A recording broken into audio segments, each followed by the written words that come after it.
Salut tout le monde, dans cette vidéo, on va enfin voir comment lancer la musique dans notre Media Player.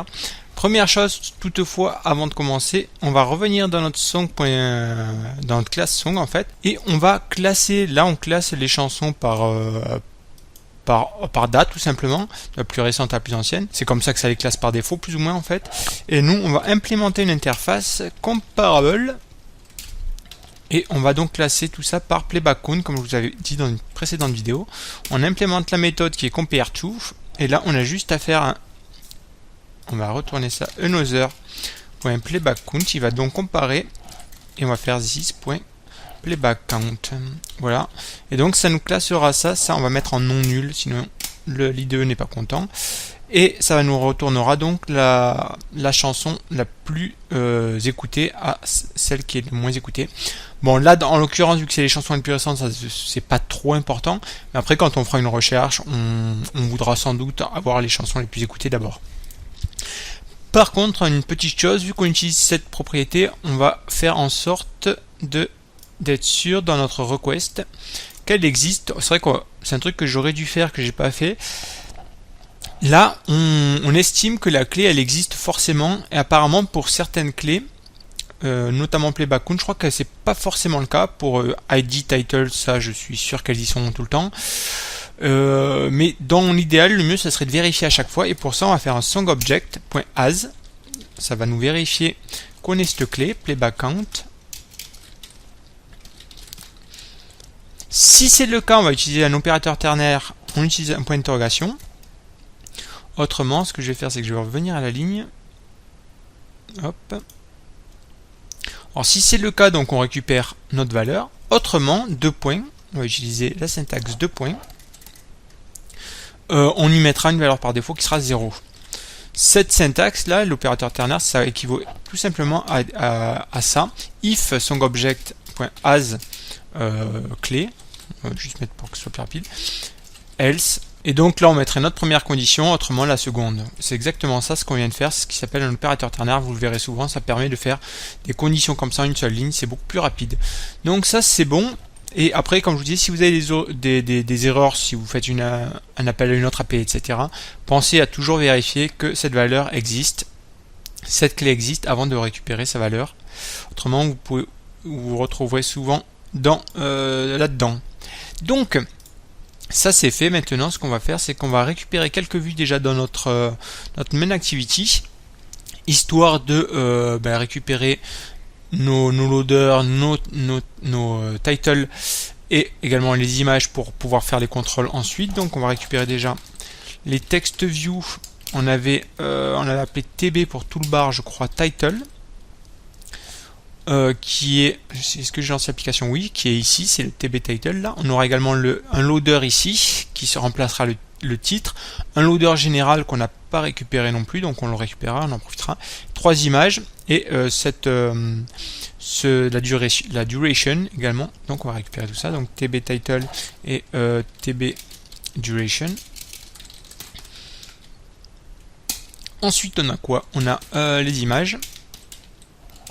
Donc ce sera IV play, IV next, IV previews.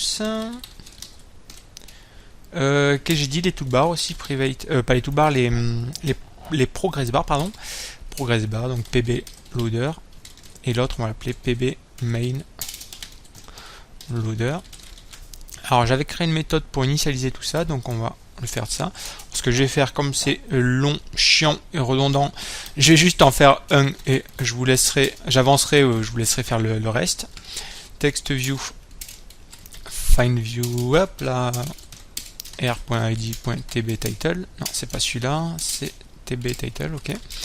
Donc j'avance tout ça moi. Donc voilà, j'ai fini d'initialiser mes vues. Maintenant on va commencer à utiliser le media player. Pour ça on va déclarer une variable private. On a une classe media player tout simplement que je vais appeler media player. Et ensuite on va faire ça ici. On va mettre initialisation du media player. Et donc media player qui sera égal à new media player. Voilà. Ensuite, ce qu'on va faire, c'est qu'en fait, on va avoir besoin de lui rajouter un audio stream type. Donc media player, ça nous permettra, en fait, on a besoin de cette méthode pour pouvoir ensuite lancer la méthode prépare sur le media player. Donc media player.set audio stream type, et on va lui mettre le audio manager.stream music. Et ensuite on a juste à faire on va lui mettre l'événement onPreparedListener, en fait, et donc set onPreparedListener, donc new onPreparedListener. Voilà. Dans cette méthode, ce qu'on va faire, c'est qu'on aura une méthode pour lancer la chanson. Donc lancer la chanson. Avant ça, on va lancer, il faut que on arrive à écouter cette méthode.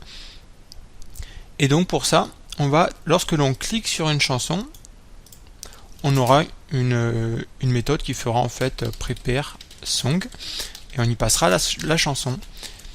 Ça nous permettra de lancer le loader, de préparer le titre, etc., etc. Donc je vais créer cette méthode vu qu'on l'a pas. On va la mettre ça, on va fermer un peu tout ça. Donc c'est une méthode private qui sera void, on l'a appelée prepare song. On y passe donc notre chanson.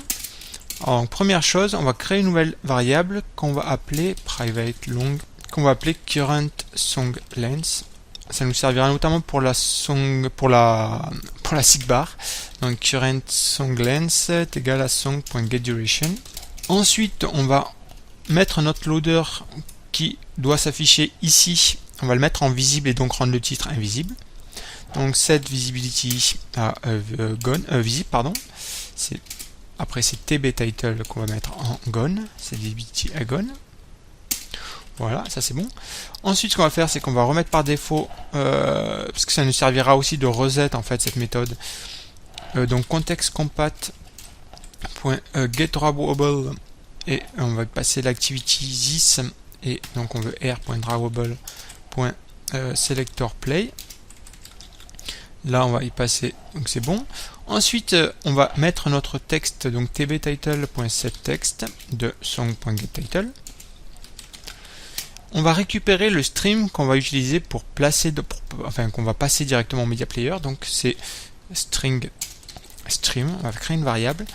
On va faire un song.getStreamURL. Et ensuite, il faut rajouter à ça notre client ID qu'on avait, client ID, qu'on a gardé, qu'on a enregistré dans une classe config.clientID. On avait fait ça dans la deuxième vidéo, il me semble. Ensuite, on va reset le media player pour éviter les soucis. Et ensuite, il n'y a plus qu'à rajouter le stream, donc mediaplayer.setDataSource, et on y passe notre pass, donc le stream. Il faudra ajouter tout ça dans un try-catch, et on pourra également faire un mediaplayer.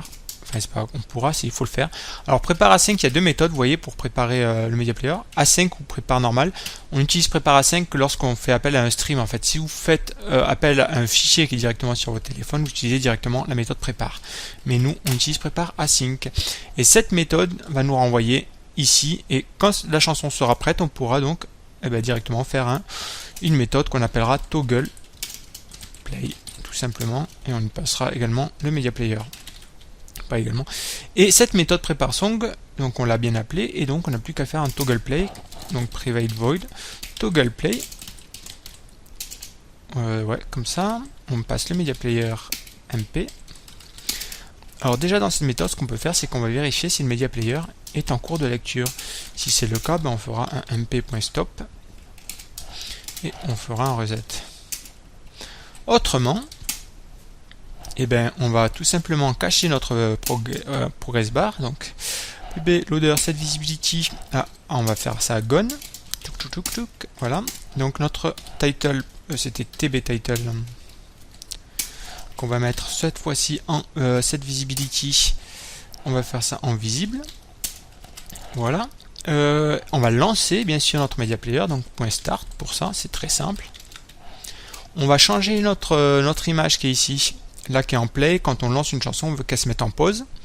Et donc pour ça, on va faire ivplay.set image drawable. On va récupérer donc contexte compat, toujours pareil, .getDrawable de notre contexte. Et ensuite c'est r.drawable.selectorPause.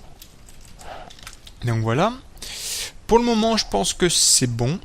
Après, on gérera plus loin dans une prochaine vidéo comment gérer la sigbar. La sigbar, bien sûr, c'est ça. quand on avancera, etc. Là, bien sûr, il n'y a rien qui va être géré. Donc ça c'est bon. Et si on testait tout ça pour voir ce que ça donne, hein, en espérant ne pas avoir fait d'erreur, déjà je vais mettre stop et je vais relancer tout ça. Donc voilà, si maintenant je clique sur une chanson, hop, on a le loader qui s'affiche bien. Par contre, j'ai pas géré la duration là, j'ai pas changé la date. Et vous voyez que ça se lance, c'est un peu long. Mais ça marche. Je vais vous mettre le son à fond, je sais pas si on entendra bien. Bon là c'est pas de la musique donc c'est pas génial, je vais essayer de trouver une autre chanson. Hop, je relance ça. Donc j'ai enlevé le toast qui est assez chiant maintenant. Donc j'espère qu'on entend la musique. Mais ça marche bien correctement. Donc c'est nickel.